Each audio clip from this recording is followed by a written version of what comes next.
24 hours ago, I was told by my current roommate that I was getting kicked out at the end of June, even though I moved in a month ago. I have horrible news. We have an issue. Other newspaper-related puns. This is EK and this is Marlyn, like the fish. They were both roommates up until very recently when EK posted this very long TikTok series detailing her and Marlyn's sublease dispute. And somehow this devolved into just a mad dash to avoid homelessness. Today is Monday, June 15th, and I've heard from the landlord, not her, that she is now leaving once again, and I have 24 hours to find a new roommate. Well, the series went very viral, so Marlyn posted her own response. A sublet I met about a month ago made a 30-part TikTok series about me, and I want to address a few things. And folks got fired up in the comments on this one. Both of them have their group of supporters. Many people think they both suck. Naturally, I got very invested in this because I'm nosy. So I'm going to tell the story to you, and then we're going to play our favorite game. Who's the red flag?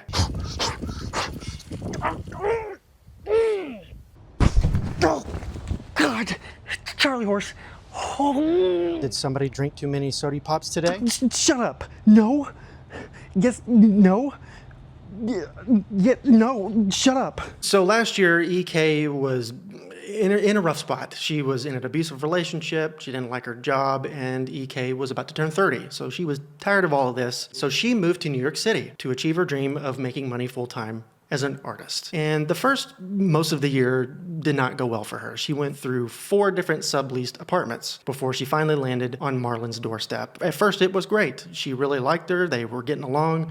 They initially agreed on a 2-month sublease agreement and verbally agreed that EK would jump on the lease in July. But things soured very quickly because EK was getting increasingly frustrated with Marlyn's very rigid kind of household rules. She would not allow me to store things on the top 2 shelves in the cabinet because it, quote, stresses her out. She just had a flat dish rack where she would just kind of awkwardly and haphazardly pile up the dishes. And I was like, hey, I've got this other dish rack. Would you be open to us giving it a try? Immediately she shut it. But the kicker that set this entire thing off was Marlyn's view on fridge space. She basically texted EK one day and was like, hey, just a reminder, the top shelf of the fridge is mine and mine only. Don't put stuff up there. And EK texted and was like, can I ask why? Because there's so much room up here and it would be beneficial for me to be able to put stuff up there.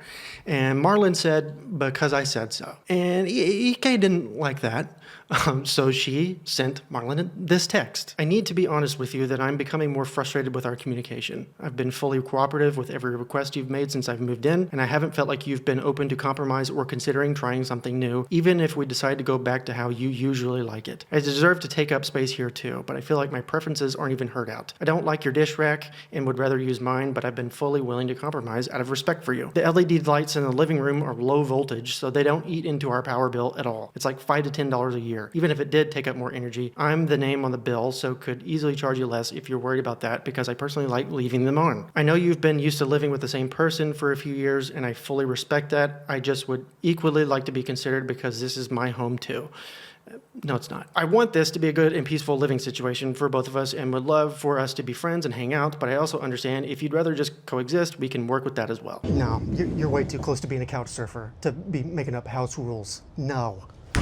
Folks, a problem. A lot of people commented and said she shouldn't be allowed to dictate house rules when she's just subleasing, and I agree with that. This is not something that I would do. I would not hyper-focus on people's rigid routines like this if I'm living in their space and just subleasing. So, but, you know, who am I to judge? Anyway, Marlyn responded with this text. Thanks for letting me know how you feel. TBH, I think we're just not a good fit. If we're being transparent, I want to make you aware I'm still looking for a new roommate. I have 3 people who I'm interested in signing this lease with me, and as for the LED lights, you never told me about them or told me you wanted to keep them on, even if you're not in the living room. I personally think that's a waste of our light bill. Regardless if it's under your name, we still split, and I don't want to spend an extra 5 to 10 on the bill. I think you've been taking up space, you are setting boundaries, and I'm respecting them. Example, the fridge situation, you wanted to not mix our things. Let's make this last month as peaceful as possible. And EK was blindsided by all of this because she thought she was still getting put on the lease in July. And I think Marlyn even knew that because she preceded this announcement with, if we're being transparent, which sucks for her. That sucks to do that. But then again, subleases are also essentially just trial runs to see if you and a roommate are a good fit or not. It's common knowledge, and I think EK didn't know that. Or maybe she just thought that they had a unique agreement. I don't know. Anyway, there's probably some nuance here that we might be missing, but so far this just feels like they don't communicate well, and EK is just new to all of this, and it shows. But that's about to change. We're about to go on a ride, a very fascinating ride, but a very disorienting one, because there's a lot of twists and turns and backs and forths. But I promise you all, I have a plan to make this much less disorienting for all of you. By the end, there will only be twists and backs, not turns and forths, I hope. So now EK is about to move on to her 6th sublease apartment in a year, which is a lot. But as she started hunting, inexplicably, Marlyn completely backtracked and, in fact, offered to be the one to move out of her own apartment. EK started this with basically saying finding another apartment is not easy in New York. It takes a lot of time. I can't be left hanging and wondering if I'm staying or not. And Marlyn said, okay, that is fair. I understand your concern. What if you get to stay here and I leave with finding you a new roommate? What are your thoughts? I'm more than happy to stay. I would find my own roommate, but I need to know now what your plan is. I need to start looking if I'm the one leaving. I think you should stay, truly. Start looking for a new roomie, but let me know if you need help. And also, I am truly sorry for making you feel any way. That was not my intention. And then EK sent another text that was basically like,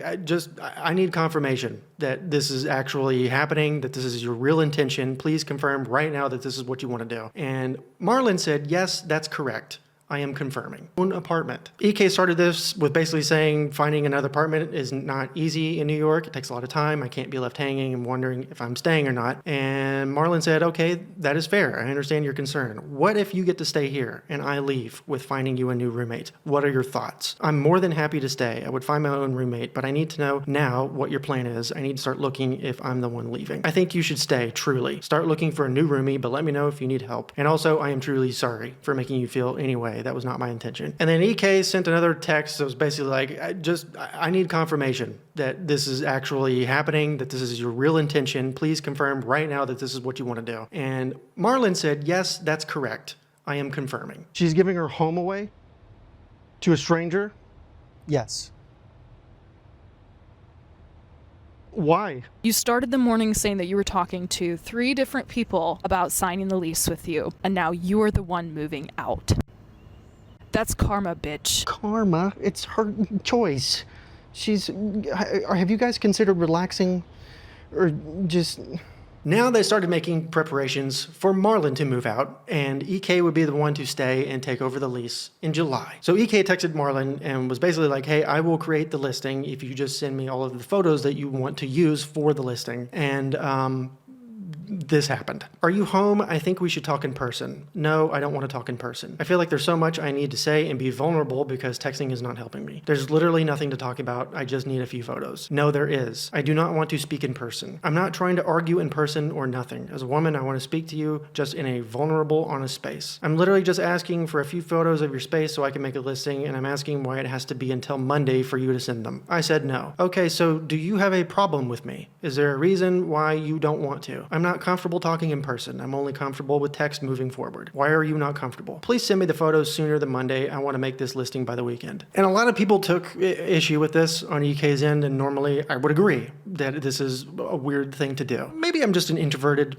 homebody, but I personally find it surprising for someone to give another person their home. And I find it unbelievable that you give your home to somebody that you're in the middle of a disagreement with. And I find it incredibly suspicious that Marlyn has a reputation with this stuff. As all of this was going on, EK reached out to Marlyn's old roommate that she roomed with for several years in this place. And they bonded because this old roommate's experience was pretty similar to EK's. The old roommate said this chapter of my life had made me so emotional, and I truly feel like everything is coming full circle. Like, I feel like seeing you go through this is actually making me process all the trauma that I went through with her. It really makes me think back and ask myself, why did I allow this to happen? And why did I still need to prove myself to this person, to make them like me, to make them want me, when the person is just actually the fucking worst? My therapy appointment next week is going to be so juicy. I know it's so soppy, but I truly feel so blessed to have met you, and I'm literally so excited for what's to come. So for me, I think I would rather have her send me those photos and prove to me that she's serious about this first before I met with her, because this is a wild thing to offer. But yeah, EK did not budge. She refused to meet, but they continued to text. And then Marlyn texted this: "Just so we're clear, my moving out is not finalized. I emailed the landlord because I'm still figuring out my options and waiting for clarification before making a final decision. I understand you're trying to plan ahead, but at this point, I can't guarantee that I'll be moving until I have all the information and make a final decision. Once I know for sure, I'll let you know." Reminder: Marlyn confirmed that this is what she wanted to do, and now all of a sudden she's backtracking and she's making EK wait. And she made EK wait 11 more days before she gave her an answer. She said that I was going to be staying, and she emailed management and let them know on May 28th that she was leaving. Yesterday, June 8th, she texts me and is like, "FYI, I'm going to be staying and we're not re-signing together." Ma'am, you're mine.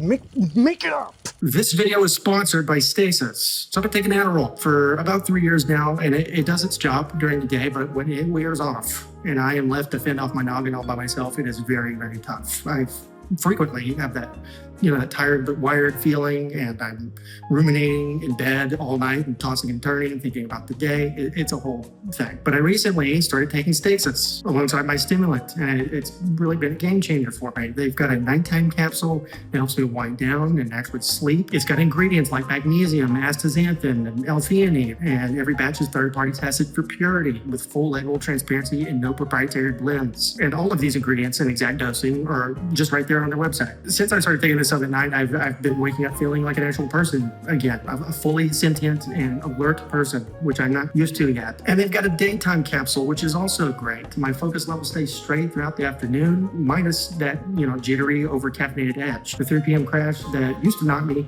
flat barely even registers anymore. So hold your stimulant to a higher standard and get some Stasis in your life. Scan the code on the screen or tap the link in the description and use code Dustin15 for 15% off your first order. Thank you to Stasis for sponsoring the video. I signed a sublease with the landlord, not her, so I don't even think she can do this. I've also lived here for longer than 30 days, so I have tenant rights. I've called 311. I'm trying to get in contact with the landlord again. So Monday, June 8th, EK was told that Marlyn is staying after all. So EK immediately reached out to the landlord to get official confirmation, but the landlord didn't respond for several days. And when they finally responded, they said that Marlyn did in fact confirm that she was staying in an email, but they hadn't heard from her again in several days, and they had been trying to reach out and she wouldn't respond. So Marlyn wasn't participating with the landlord. She wasn't participating with EK. Nobody knew what was going on until June 15th. Today is Monday, June 15th, and I've heard from the landlord, not her, that she is now leaving once again, and I have 24 hours to find a new roommate. Oh, God. Calf. Now, after 2 weeks of waiting and back and forth, EK is staying again. But now she's got a much tighter deadline than the one she had been given. But I don't know how EK did it, but she worked a miracle somehow. She posted that she desperately needed a roommate ASAP, and one person actually responded and said they were interested. So she hopped on a FaceTime with her, interviewed her, made sure she didn't have any blood on her and didn't look dangerous, and was like, "Good enough for me. That's great. You're accepted." Perfect, right? No. Of course not. And so I did the impossible. I found a roommate in less than 24 hours. So I submit, and they're now like, "You guys make under the income that you need." And I'm like, "What the fuck do you mean?" Their application was rejected. But wait, there's more. Why did you just now tell me on Friday that the rent is increasing? Application is rejected. Rent is going up. But wait, there's more. She did wind up backing out, and I reassured her. I was like, there are no hard feelings. So EK's potential new roommate was denied. Rent is suddenly increasing, and all of the back and forth with Marlyn for multiple weeks. Just the things are stacking up. At this point, many people are watching EK's videos, and they're like, You seem to be the victim a lot. They didn't like it. And then EK came up with a plan that they really didn't like. A few days ago, I wound up starting a GoFundMe to help raise money and try to get the apartment to myself for a month, like to buy me time. Oh, fuck me. Are you kidding me? And I felt very weird starting it because it's like feels like there are much better causes than this. But I also know I genuinely need help. I don't know. In my view, I think EK should have done a bunch of videos for marketing her art and try to get the lease that way. At least try that first, try. But she didn't. Basically, people at this point are just like, Marlyn's being shitty, but like, GoFundMe for this is dramatic. And I think even the landlord thought the same thing, because landlord got in touch with EK and was like, hey, we'll give you your own lease and we can just rewrite it whenever you find a new roommate in July if you just take this GoFundMe down and donate part of the proceeds to the community, and we'll go from there. So there was some sort of resolution. EK gets to stay throughout July, and I guess we'll see when this month ends if she actually does get a new roommate and gets to stay in the place or not. But anyway, after this story starts going around and going viral, Marlyn finds it. A sublet I met about a month ago made a 30-part TikTok series about me, and I want to address a few things. And just to shorten it, we will go over her opinions on each point. You started subleasing a few weeks ago. A sublease is temporary by definition, meaning I don't owe you shit. I feel like I gave you plenty of notice and time to make arrangements so that when you re-sign the lease, you won't be stressed out. Completely untrue. You took us all in a mental tilt-a-whirl. Now we all want to throw up. Continue. You started a GoFundMe because you don't have the funds for the apartment, and instead of being honest about that, you're blaming me. That was the gist of her response video, and I think there were some valid things said, but overall, everyone is pretty much thinking that both EK and Marlyn are in the wrong in different ways. But then Marlyn and her friend Kaylin made a series of response videos that I really don't like. A 30-year-old woman has been having a public meltdown on TikTok for a month because my best friend and decided not to re-sign her lease. And it just feels mean, It feels mean-spirited to bring age into this right now, as if 30 is too old to be, upset about some of the things that Marlyn did, especially the back and forth crap. And then Marlyn posted a video where she's doing some kind of like pack me video type of thing, and there's a part where she's packing up some books. She doesn't hold up any title of any book except for 2 books. Now I'm gonna go ahead and pack my books.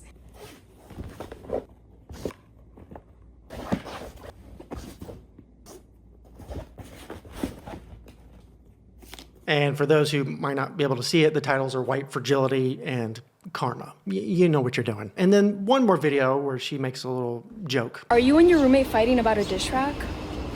Well, look no further, because Roadway has you covered. Again, no apologies, no taking responsibility for anything, just digs and jokes, which is unfortunate because in my view, both EK and Marlyn deserve apologies from each other. And funny enough, shortly after these response videos were posted, EK did apologize. She made a video and said that the GoFundMe was tone deaf and she decided she would take it down, and she apologized. Marlyn didn't do any of that. She just recruited her BFF to shit on EK even more. And Kaylin wasn't even accurate. There's a couple of claims she makes in her videos that just aren't true. Like, number one, Kaylin claimed that EK continuously talked about how Marlyn was not able to afford the lease on her own. But I only found one instance of her saying that in these videos, and it wasn't said in a crummy tone or anything like that. And then number two, in another video, Kaylin claims that EK just keeps talking over and over and over about how NYC is her city, even though she's from Georgia, it's her city.